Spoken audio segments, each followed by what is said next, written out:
आज जब मैं सुबह सुबह उठा, सुबह ही सुबह 6:15 के बाद एक खबर आई कि आगरा में अमन यादव का इनकाउंटर कर दिया गया। जैसे ही मैं उठा और कुछ देर बाद वो फ्लैश होना शुरू हो गई न्यूज, तो पता नहीं क्या मेरे मन में आया कि ये असली इनकाउंटर नहीं है, ये फेक इनकाउंटर है। तभी देखा मैंने कि आगरा से कार्यकर्ता का फोन आ रहा है। मैंने फोन उठा लिया तो जानकारी हुई कि सरकार के लोगों ने उसका गलत नाम चलवाया है। जो सरकार इनकाउंटर कर रही हो और उसका असली पूरा नाम न जानती हो, तो बताओ फेक इनकाउंटर है कि नहीं है? जो सरकार असली पूरा नाम भी नहीं जानती है, ये जाति विशेष, खासकर हम सबको और खासकर समाजवादियों को, क्योंकि जैसा हमारे किसान भाई कह रहे थे, उन्हें पीड़ा है, जिसको पीड़ा है, तकलीफ है, उसके साथ पीडीए है, पीडीए है उनके साथ। जाति विशेष को बदनाम करने के लिए इन्होंने नाम जानबूझ करके चलवाया। जब मैंने वहां के लोकल पत्रकार साथियों से पूछवाया कि आखिरकार ये नाम क्यों लिखा गया, क्यों फ्लैश किया गया, तो उन्होंने कहा कि पुलिस के हैंडल पे ट्वीट किया गया था या मैसेज गया था। मैंने तत्काल उससे कहा कि उस मैसेज की स्क्रीनशॉट मांगिए, तो उसके बाद उसने स्वीकार किया प्रेस के लोगों कि उसे मौखिक बताया गया था। पुलिस के किसी बड़े अधिकारी ने उसे ब्रीफ किया था पत्रकारों को। इसलिए समाजवादी पार्टी की मांग है, जिसका असली नाम भी नहीं सरकार जानती है, पूरा नाम, ऐसे अधिकारी को तत्काल निलंबित करना चाहिए। जो बदनाम करना चाहता है, ये आपराधिक कृत्य है। मुझे खुशी है इस बात की, यहां जितने चैनल अखबार वाले बैठे हैं जिन्होंने पहले वो नाम फ्लैश किया था, उन सब ने वो नाम बदल दिया। मैं अपने प्रेस के साथियों का धन्यवाद देना चाहता हूं। नाम बदल दिया, इसका मतलब उन्हें पता है कि पीडीए की सरकार आ रही है।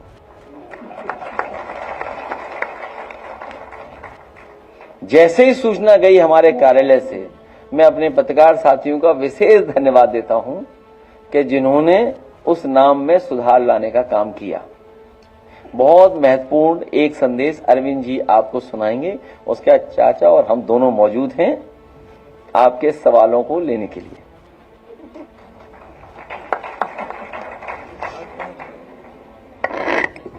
माननीय राष्ट्रीय अध्यक्ष जी, सम्मानित मंच, पत्रकार बंधुओं और सभागार में उपस्थित सम्मानित साथियों, देश की हर स्त्री के नाम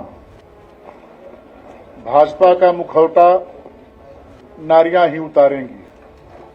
आजादी से पहले ही भाजपा के पूर्व रूप का चाल, चरित्र और चेहरा ऐसा न था कि वो सामने आकर मुंह दिखा सके, क्योंकि वे ऐसे काम, वारदात और साजिश षड्यंत्र करते थे जो देशभक्ति, नैतिकता और सामाजिकता के पैमाने पर नकारात्मक और अपराधात्मक माने जाते थे।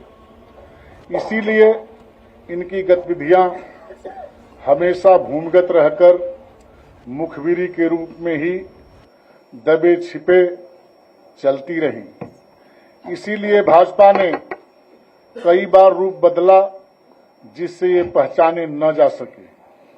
यही परंपरा आज भी जारी है।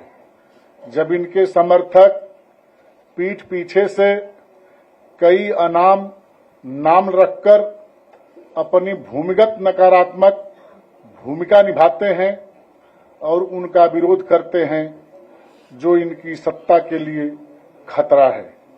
मूल रूप से भाजपाई और उनके संगी साथी वो लोग रहे हैं जो सत्ता पर परंपरागत रूप से अपनों को काबिज करवाने रखना चाहते थे।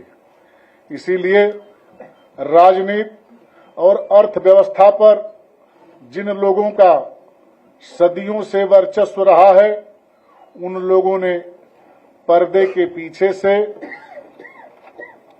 भाजपाइयों और उनके संगी साथियों का हमेशा से बल धन और धन बल के साथ दिया। भाजपाइयों ने कभी भी नहीं चाहा कि और वर्ग का तबका राजनीतिक और आर्थिक रूप से शक्तिशाली हो।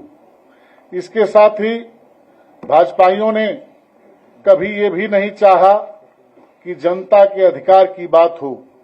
इसलिए ये जनता को शक्ति देने वाले संविधान के भी विरोधी रहे। भाजपाई जिस शक्ति उसके अधिकार की रूढ़िवादी सोच के लोग हैं, इसीलिए सामाजिक क्षेत्र तक में ये शोषित, दमित, वंचित, पीड़ित के साथ साथ महिलाओं को भी हमेशा हेय दृष्टि से देखते हैं। पुरुषवादी सामंती सोच आज भी नारी को मान सम्मान या अभिव्यक्ति की आजादी नहीं देना चाहती है। भाजपाइयों की यह पुरुषवादी घिसी पिटी पुरानी सोच आधी आबादी अर्थात महिलाओं का मान नहीं करती है, बल्कि बालिका, युवती या नारी के रूप में जब भी वो कुछ करना चाहती है तो भाजपाई और उनके संगी साथी सदैव वो मौका ढूंढते हैं जब वो स्त्रियों का पारिवारिक, सामाजिक, सार्वजनिक अपमान कर सकें और उनके चरित्र तक पर कीचड़ उछालकर उनका मानसिक उत्पीड़न करके नारी के विरोध करने की शक्ति को, मनोबल को तोड़ सकें। भारतीय नारी का इतिहास इन रूढ़िवादी भाजपाइयों और उनकी संगी साथियों को इस महापाप के लिए कभी माफ नहीं करेगा। पहलगाम के शहीद की पत्नी द्वारा देश हित में शांति और सौहार्द की अपील करने पर जिस तरह का दुर्व्यवहार और अपशब्द कहे जा रहे हैं, उससे हर महिला और सच्चा देश प्रेमी बहुत दुखी, आहत और शर्मिंदा है।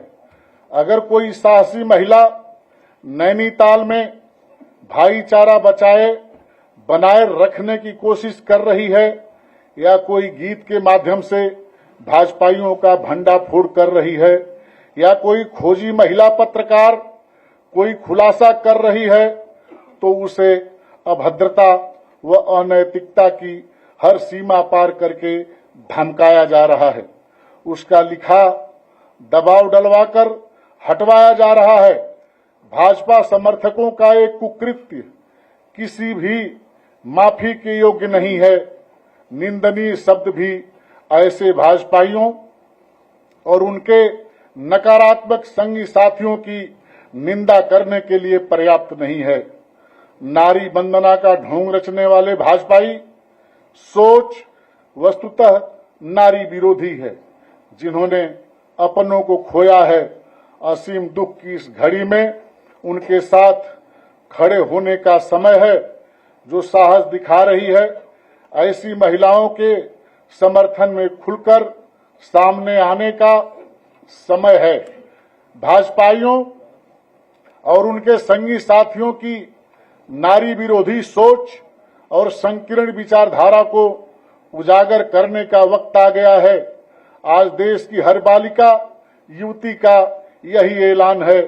हम भाजपा का महिला विरोधी चेहरा सबके सामने लाएंगे। सच्चाई तो ये है कि जो नारी के मान, गरिमा व प्रतिष्ठा का सम्मान नहीं करता है वो और उसका व्यवहार न तो भारतीय हो सकता है और न ही मानवीय। भाजपा को अपने नाम में भारतीय लगाने का नैतिक अधिकार भी नहीं है। इस संदर्भ और परिप्रेक्ष्य में हमारी पुरजोर अपील है कि महिला आयोग शाब्दिक औपचारिकता न निभाए और अगर कहीं है तो अपनी शक्ति दिखाए।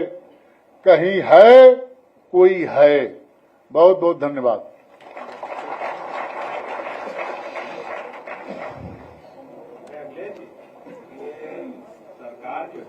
आज